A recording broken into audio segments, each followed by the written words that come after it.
Olá, tudo bem? Muita gente ainda pensa que eu sou ateu. Quem tem uma crença bem definida, bem delimitada em Deus, pensa que eu sou ateu. São pessoas que aprenderam sobre Deus e a sua crença está delimitada por aquilo que aprenderam.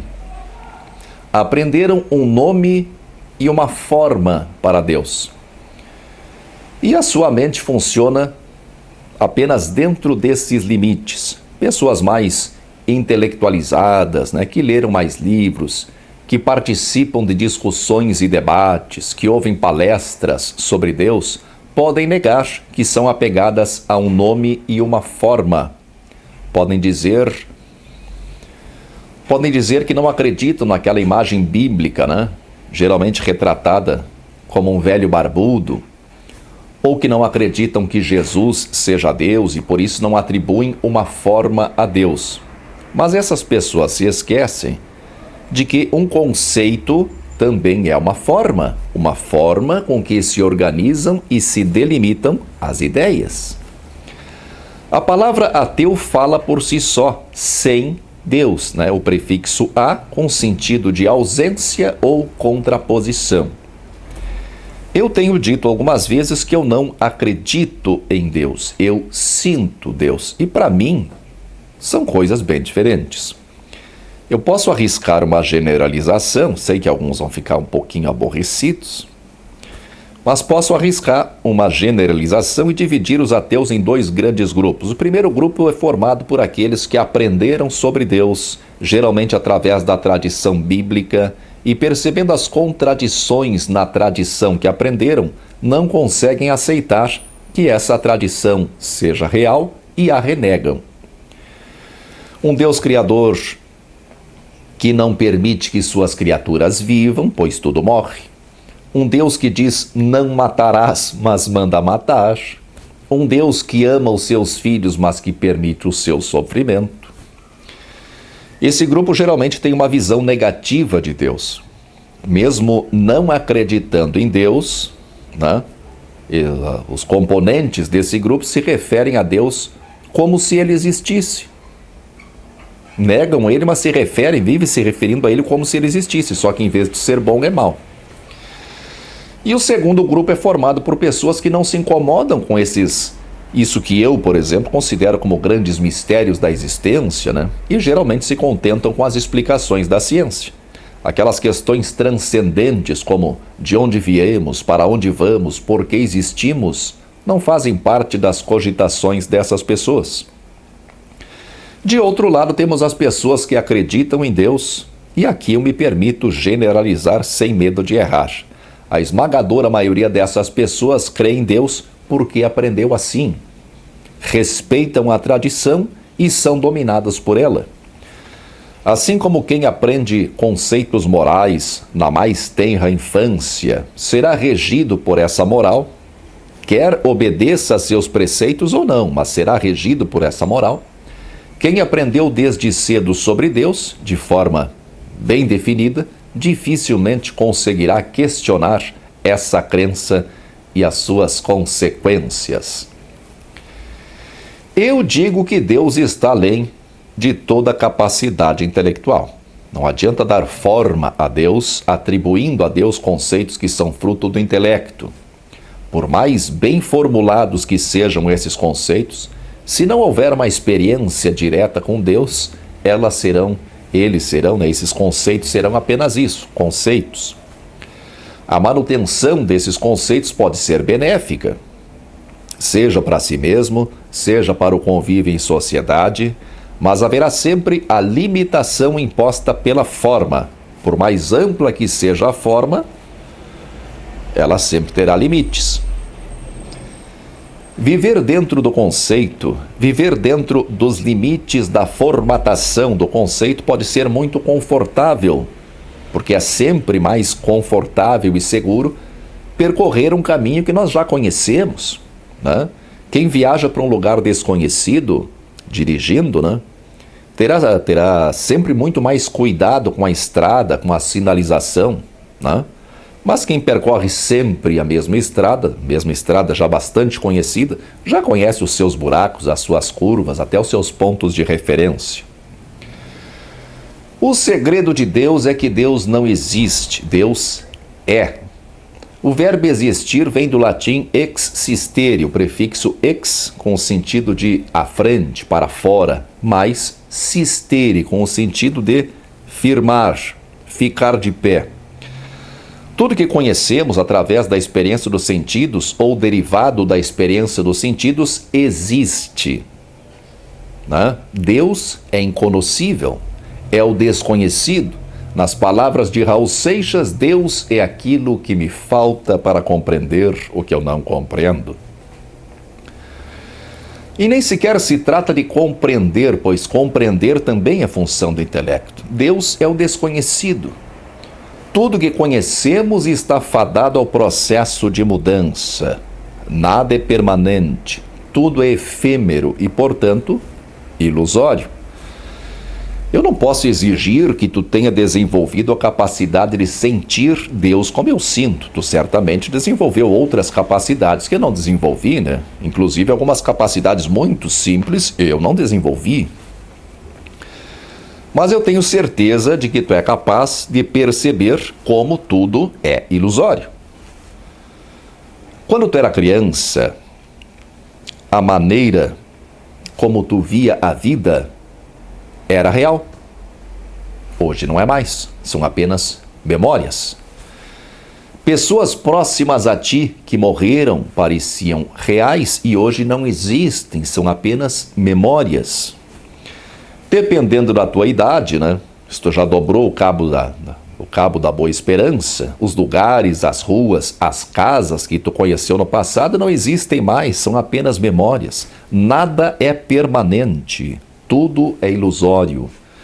Todos os seus melhores momentos e os seus piores momentos na vida que lhe marcaram, que pareciam tão presentes, tão certos, hoje não existem mais, são apenas memórias. Tudo que nós conhecemos é ilusão, pois é efêmero e, portanto, só uma experiência passageira.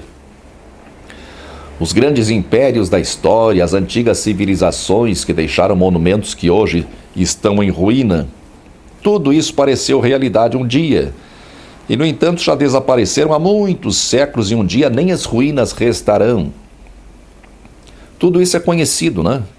Tudo isso é o conhecido, tudo isso é a experiência da mente. Deus é o desconhecido. Deus é a paz do silêncio, onde não há nada e, no entanto, há tudo. Por isso, os que tiveram a experiência de Deus dizem que Deus é perfeito. A palavra perfeito vem do latim perfectus, que quer dizer completo, né? É o particípio passado de perficere, que quer dizer acabar, terminar, completar, formado pelo prefixo per, com o sentido de completamente, totalmente, sem faltar nada, mais facere, com o sentido de fazer, né? Levar a efeito. Perfeito é aquilo que é totalmente feito, aquilo em que não falta nada. Deus é a paz do silêncio, onde não há nada e, no entanto, há tudo. É a paz do silêncio em que não há desejo e, portanto, é total satisfação. O nosso estado natural é de paz. Essa é a nossa natureza íntima, a paz de uma criança de colo dormindo numa tarde de temperatura amena e uma leve brisa soprando. Nós só não vivemos o nosso estado natural de paz porque estamos sempre desejando, sempre querendo algo.